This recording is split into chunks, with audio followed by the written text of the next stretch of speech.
नमस्कार, मैं हूं राजेश कुमार। वक्त यूके प्राइम का है।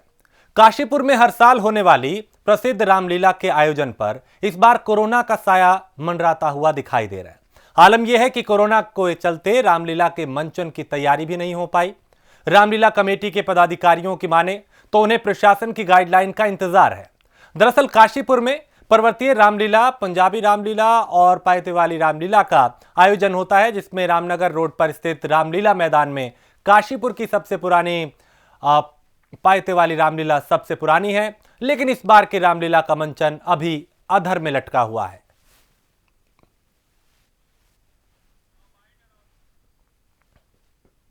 सवाल यह है कि जी कोरोना के हालातों को देखते हुए शासन प्रशासन जैसे ही जायज देगा, जो निर्णय शासन प्रशासन करेगा, हमने तो उसके ऊपर चलना है। वो कहेगा लीला करो, कर देंगे, सहयोग वो करेगा, नहीं कहेगा नहीं करेंगे। कमेटी पे कैसा फर्क? कमेटी पे कोई फर्क नहीं पड़ा। नुकसान कितना? नहीं, कम इसमें नुकसान ही कहाँ का है? मार्केट से तो कोई चंदा हम करते नहीं। 10-12 साल से जो है वो जो दुकानें हैं उनकी जो काम आमदनी होती है वही उसमें लगाते हैं, जो रामलीला अपनी कमाई करती है। तो इस लीला पे कोई नुकसान का तो सवाल ही नहीं है। दशहरे के दिन के लिए, दशहरे के दिन के लिए यह है कि वे रावण का पुतला जो पुराना चला आ रहा है, दशहरा तो मनाया जाएगा, रावण का पुतला भी फूका जाएगा। वो प्रशासन से बात करी जाएगी कि भाई 10 फुट का या 5 फुट का जो भी प्रशासन देगा और सहयोग करेगा, वो पुतला वहाँ जलवा दिया जाएगा। क्या क्या वो दो ही हैं। एक तो रामलीला का मंचन का है कि जी मंचन किस तरीके से करना है। अगर प्रशासन जायज देगा तो मंचन करा जाएगा, अन्यथा कोई मंचन नहीं होगा। क्या करा जाएगा कि जो 12 दिन लीला होती है वो 12 दिन वहाँ अंदर हॉल में प्रेक्षागृह में, रामलीला के प्रेक्षागृह में रामायण का पाठ शाम को रात को 8 से 10 तक 2 घंटे का कार्यकारिणी वाले बैठ के अपना वहाँ कर लेंगे। और दशहरे के लिए रावण के दहन करने के लिए प्रशासन से इजाज़त मांगी जाएगी। अगर प्रशासन दे देगा इजाज़त तो ठीक है, पुतले का दहन वहाँ कर दिया जाएगा। नहीं तो वो तो फिर बाहर से बुलाए जाएंगे कलाकार। वृंदावन की मंडली आती है, पहले भी आती थी, बीच में लोकल वाले करते थे, उससे पहले मंडली आती थी। वृंदावन की मंडली लाया जाएगा और वो आके लीला अपना कर जाएंगे। कलाकारों का क्योंकि 2 महीने 3 महीने रिहर्सल होता है, तब वो लोकल के कलाकार करते हैं। इस साल चूँकि कोरोना का पीरियड चल रहा है, रिहर्सल हो नहीं पाया, और रिहर्सल नहीं हो पाया तो लोकल के कलाकार जो है वो लीला कर नहीं पाएंगे। कब से शुरू? जोशीमठ में एक बार फिर कोरोना के कई मामले आए हैं। यहां सेना के 8 जवानों समेत 12 लोगों की कोरोना पॉजिटिव रिपोर्ट आई है, जिससे प्रशासन में हड़कंप मच गया। अभी बद्रीनाथ धाम और गोविंद धाम जाने वाले श्रद्धालुओं की कोरोना जांच लगातार जारी है, जिनकी रिपोर्ट भी कल तक आ जाएगी।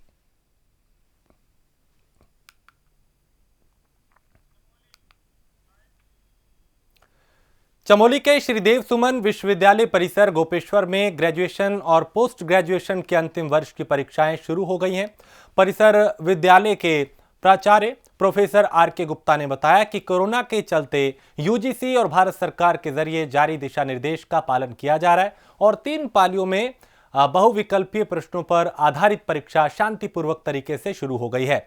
वहीं परीक्षा प्रभारी डॉक्टर एस रावत ने बताया कि प्रत्येक परीक्षार्थी की थर्मल स्कैनिंग कर पूरे परीक्षा कक्ष को सैनिटाइज किया जा रहा है, यानी सावधानियां बरती जा रही हैं।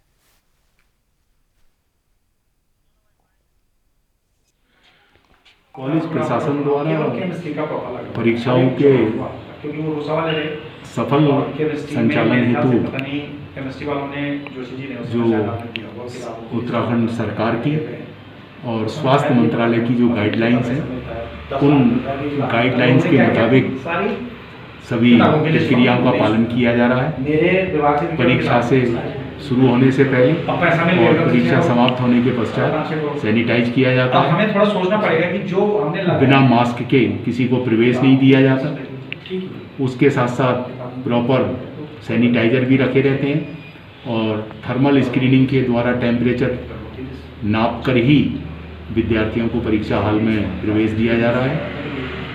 निर्धारित दिशा निर्देशों के अनुसार केवल 20 विद्यार्थियों को ही एक कमरे में बैठाया जा रहा है और जो भी और किसी का टेम्परेचर अगर ज़्यादा पाया जाता है तो उसके संबंध में जो भी प्रक्रिया है उसका पालन करते हुए उसको अलग कमरे में बैठा दिया जाता है। और इसके साथ साथ अच्छी बात यह है कि सभी विद्यार्थियों के द्वारा इस परीक्षा में पूरा सहयोग किया जा रहा है और लगभग 100% परीक्षार्थी परीक्षा में भाग ले रहे हैं, जबकि पहले संभावना थी कि संभवतः विद्यार्थी परीक्षा में भाग इतनी अधिक संख्या में ना लें, लेकिन परीक्षा की गंभीरता को देखते हुए और कोविड-19 के संक्रमण को रोकने के दिशा निर्देशों का पालन करते हुए सभी विद्यार्थी अधिकतम संख्या में परीक्षा में भाग ले। इस वर्ष की जो परीक्षाएं हैं बहुत सावधानीपूर्वक संचालित की जा रही हैं। भारत सरकार, राज्य सरकार और यूजीसी द्वारा और विश्वविद्यालय द्वारा जो भी दिशा निर्देश हैं कोरोना संक्रमण को देखते हुए उसी के अनुरूप यहाँ पर परीक्षाएं संचालित की जा रही है, जिसमें प्रमुख रूप से हर परीक्षार्थी को मास्क पहन करके आना जरूरी है और हर परीक्षार्थी का थर्मल स्कैनिंग परीक्षा में बैठने से पूर्ण किया जाता है और सारे जो परीक्षा कक्ष हैं उन सबको सैनिटाइज करने के बाद ही परीक्षार्थी को उसमें बैठने दिया जा रहा है। और जो भी इस बीच जो भी गतिविधियाँ होंगी, जो भी परीक्षार्थी परीक्षा कक्ष से बाहर आ रहे हैं उनके हाथ सैनिटाइज किए जा रहे हैं, अंदर आते वक्त भी बाहर आते वक्त भी, और बहुत सावधानी के साथ छात्र छात्राएँ भी इसका अनुपालन कर रही हैं और महाविद्यालय प्रशासन भी बहुत मुस्तैदी के साथ इन सारी व्यवस्थाओं को चाक चौबंद करके परीक्षा संपादित करवा रहे हैं। उत्तराखंड के पूर्व विधानसभा अध्यक्ष और जागेश्वर से कांग्रेस विधायक गोविंद सिंह कुंजवाल का कहना है कि आगामी विधानसभा सत्र को 3 दिन से ज्यादा बढ़ाया जाना चाहिए। उन्होंने बताया कि कांग्रेस विधानमंडल दल की बैठक 21 सितंबर को आयोजित होगी। कांग्रेस विधानमंडल दल की बैठक 21 तारीख को 8 बजे होनी निश्चित हुई है और उसमें कांग्रेस तय करेगी कि वर्चुअल में रहा जाए या नहीं रहा जाए, और जो भी तय होगा। वैसे अभी तक विधानसभा की तरफ से भी क्लियर ये आदेश नहीं हुए हैं कि किस तरह से विधानसभा का संचालन होगा। अभी वो अनुमानित रूप से बातें कर रहे हैं, लेकिन जब उनका निर्णय, अंतिम निर्णय आ जाएगा माननीय अध्यक्ष जी का, उस निर्णय के आधार पर फिर सोचा जाएगा क्या हो सकता है। जो हमारी माननीय विधानसभा अध्यक्ष जी के साथ बैठक है, मुझे नेता प्रतिपक्ष का फोन आया था, तो उसमें चर्चा करेंगे कि किस तरह से क्या हो सकता है। सर क्या क्या मुद्दे रहेंगे खास इस बार? देखिए मुद्दे तो इस बार तो बहुत ही मुद्दे हैं। सबसे बड़ा मुद्दा तो क्या नाम कहते हैं आपका जो भ्रष्टाचार इस समय इस कोरोना के कार्यकाल में भी हो रहा है, वो सबसे बड़ा मुद्दा है। और जो स्वास्थ्य विभाग की स्थिति है वर्तमान में, कोरोना से जो पीड़ित है उनका इलाज कैसा हो रहा है वो सब जानते हैं। इसके अलावा जो रेगुलर बीमारी के लोग हैं उनकी भी दशा इस समय अस्पतालों में ख़राब है, कहीं अस्पताल में कोई लेने वाला नहीं है उनको। तो ये स्थिति इस समय है, तो उन सब पर चर्चा होगी। विकास तंत्र ठप हुआ है, तनख्वाहें समय पर नहीं आ रही हैं, वित्तीय स्थिति प्रदेश की, रोजगार भी सर कहीं ना कहीं इशू, रोजगार बेरोजगारी चरम पर है, उसके बारे में कोई ठीक से ठोस नीति नहीं बना पा रहे हैं, कार्यक्रम नहीं बना पा रहे हैं, सारे लोग परेशान हैं। तो इन सारे मुद्दों पर चर्चा होगी। क्या सर बात क्या जवाब देना चाहिए, लेकिन सबसे बड़ी चीज़ है कि हाउस केवल 3 दिन का है। जब तक हाउस एक आध हफ्ते का नहीं होता है तब तक सारी चर्चाएं उसमें नहीं हो सकती। और 6 महीने में एक बार हाउस हो रहा है, तो मैं समझता हूं कि हाउस को कम से कम 10 दिन का कम से कम करना चाहिए, और ताकि उसमें प्रदेश की जो सारी समस्याएं हैं उनका वो ठीक से आ जाए और जो वर्तमान स्थिति है उस पर आ जाए, तो सब चीज़ों पर चर्चा हो सके। तो उसका एक मैसेज भी जाता है और फिर सरकार को भी लगता है कि हाउस चल रहा है, तो अधिकारी भी उस पर अलर्ट होते हैं, वो ठीक से काम करना शुरू करते हैं। कि सर हाउस बढ़ाने प्रदेश में अधिकारियों का जो रवैया चल रहा है वो इसीलिए नकारा हो गए हैं कि हाउस का दबाव उन पर नहीं पड़ पा रहा है। प्रधानमंत्री मोदी के 70वें जन्मदिन को बीजेपी सेवा सप्ताह के रूप में मना रही है। इसे लेकर नैनीताल में बीजेपी कार्यकर्ताओं ने स्वच्छता अभियान चलाया और जिले में वार्ड और बूथ स्तर पे स्वच्छ भारत अभियान के तहत सफाई की। इस दौरान बीजेपी मंडल अध्यक्ष आनंद सिंह बिष्ट ने कहा, प्रदेश से लेकर जिलों में वार्ड और बूथ स्तर पे लगातार सफाई अभियान चलाया गया।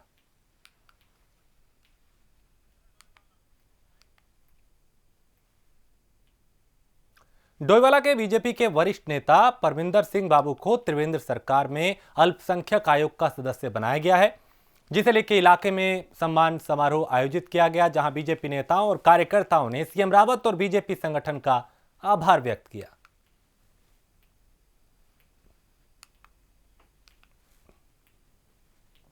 त्रिवेंद्र सिंह रावत जी का तहे दिल से धन्यवाद करना चाहूँगा कि उन्होंने मुझे इस लायक समझा और मुझे इस पद से नवाजा।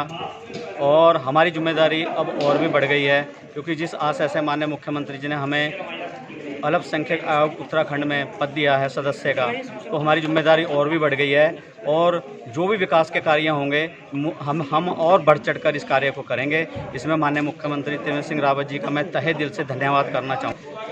मुझे अल्पसंख्यक आयोग में सदस्य के पद पर नियुक्त किया गया है और अल्पसंख्यकों की कोई भी प्रॉब्लम होगी तो मैं उनके साथ दिन रात खड़ा रहूँगा और उनकी हर समस्या को सॉल्व करने की कोशिश करूँगा। यही मेरा मुख्य उद्देश्य।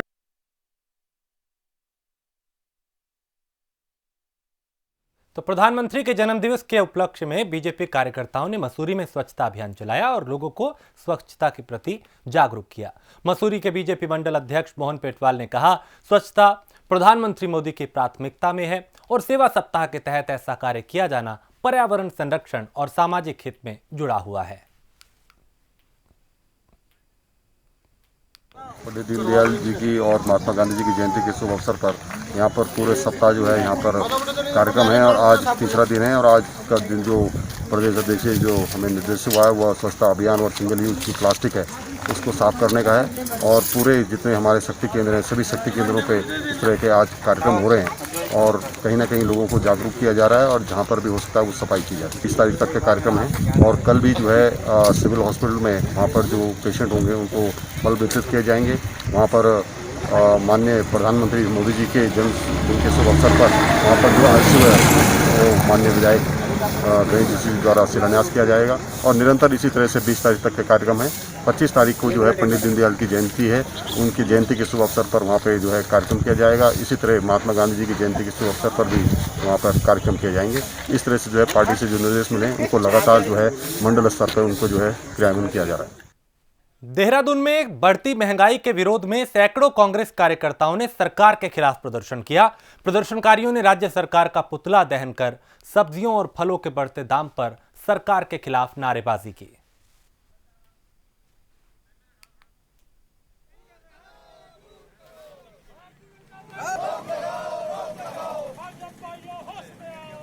आगे नहीं जा रहा भाई।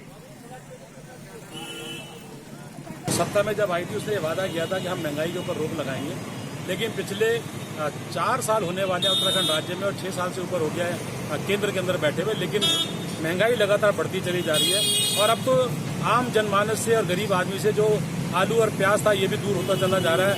आज भी जो है लगातार 10 रुपये किलो प्याज के रेट बढ़ गए हैं, टमाटर 80 रुपये किलो हो गया है, लेकिन सरकार कहीं सुध नहीं ले रही है। ना तो वो ये देख रही है कि आखिर ये महंगाई क्यों बढ़ रही है, ये कालाबाजारी कहाँ हो रही है। ऐसा लगता है कि भारतीय जनता पार्टी की शरण के अंदर ये सब काम हो रहे हैं और आम जनमानस जैसे त्रस्त हो रहा है। कांग्रेस लगातार सड़कों पर इसका विरोध करती रहेगी और अगर आज भी भाजपा के लोगों ने इस महंगाई पर रोक लगाने का काम नहीं किया तो हमारा आंदोलन और तेज हो। ऋषिकेश बद्रीनाथ नेशनल हाईवे 16 घंटे के बाद दोबारा खुल गया। दरअसल कल शाम कर्णप्रयाग के पास पहाड़ी से मलबा आने के बाद हाईवे बाधित हो गया था, जिससे हाईवे के दोनों तरफ लंबी कतारें वाहनों की लग गई थी और पूरी रात लोगों ने अपनी गाड़ियों में ही काटी।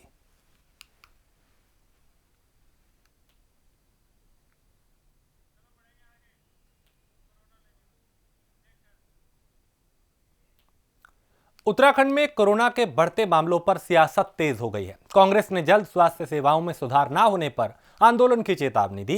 कांग्रेस प्रदेश उपाध्यक्ष सूर्यकांत धस्माना ने सरकार पर हमला करते हुए कहा कि राज्य की स्वास्थ्य सेवाएं चरमरा चुकी हैं और जल्द ही अगर ये नहीं सुधरी तो आंदोलन करेंगे। जवाब दे, सरकार कोई जवाब ही नहीं देती। अभी 4 दिन पहले मुख्यमंत्री ने बाकायदा अपनी पार्टी की प्रेस कॉन्फ्रेंस करवा करके हमारे ऊपर ही आरोप मढ़ दिया कि झूठ बोल रहे हैं, अस्पतालों में जगह है, वेंटिलेटर है, आईसीयू है। जब सारे चैनल्स ने, सारे समाचार पत्रों ने समाचार छाप दिया कि अस्पताल फुल हो गए हैं, उसके बाद हमने मांग करी कि माफ़ी मांगे, लेकिन आज तक माफ़ी भी नहीं मांगी। इस प्रकार से प्रदेश के अंदर जो जनता की जान के साथ, जनता की जिंदगियों के साथ खिलवाड़ किया जा रहा है, उसको अब बहुत ज़्यादा बर्दाश्त नहीं करेंगे। बहुत जल्दी प्रदेश अध्यक्ष प्रीतम सिंह जी के साथ हम लोग बैठेंगे, सारे लीडरशिप बैठेगी और हम लोग तय करेंगे कि इसके खिलाफ किस प्रकार से आंदोलन हमको चलाना चाहिए।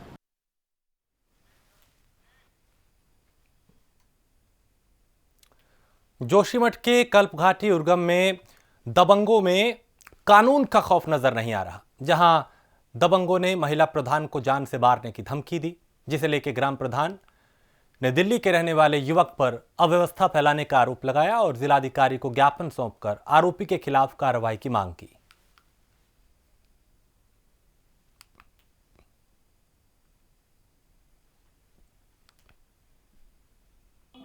मैं ग्राम प्रधान उर्गम हूँ। मेरे गांव में दिल्ली से एक राहुल नाम का व्यक्ति आया हुआ है जो लीज पर जो अपने आप को ये बता रहा है कि मैंने लीज पर ज़मीन ली हुई है। गांव वालों ने सामूहिक रूप से लीज पर जमी हुई ज़मीन देने के लिए गांव से बाहरी व्यक्ति का आम सहमति से विरोध किया था, लेकिन इसका विरोध करने पर अब स्थानीय प्रशासन की तरफ से उसकी वैल्यू ना होने पर गांव के प्रति वो गांव वालों को अब ये धमका रहा है कि तुम लोग हमारे अगेंस्ट हो। एक एक करके वो गांव वालों के साथ साथ उसने वो 2-3 बार महिला प्रधान को धमकाने आ चुका है कि मैं गुंडागर्दी करके आपसे निवास प्रमाण पत्र भी बनाऊंगा, जो मेरे कार्य होंगे मैं गुंडागर्दी करके आपसे करवा लूंगा। और उसने ये भी कहा है कि अकेले जो भी पंच प्रधान गांव से अकेले बाहर जाते हुए नजर आए, मैं उनको मरवाने की भी धमकी दे चुका हूँ। वर्तमान समय में एक व्यक्ति जो यहाँ दिल्ली से यहाँ आ रखा है उर्गम में, और उसने लीज में यहाँ पे कुछ ज़मीन खरीद रखी। हमारे ग्राम प्रधान को और आने जाने वाले को यहाँ रास्ते में अपने धमका रहा है और अभद्र शब्दों का प्रयोग कर रहा है। और हम सारे उर्गम क्षेत्र की जनता चाहते हैं कि ये जो यहाँ पर जो है इस प्रकार का व्यक्ति बसाए न जाए।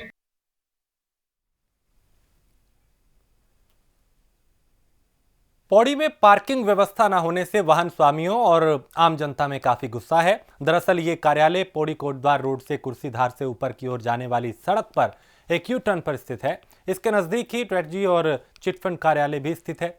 ऐसे हालात में यहाँ पर पार्किंग न होने पर सड़क के दोनों तरफ भारी संख्या में जो वाहन हैं वो दिखाई देते हैं और इसका खामियाजा जो है वो लोगों को भुगतना पड़ता है।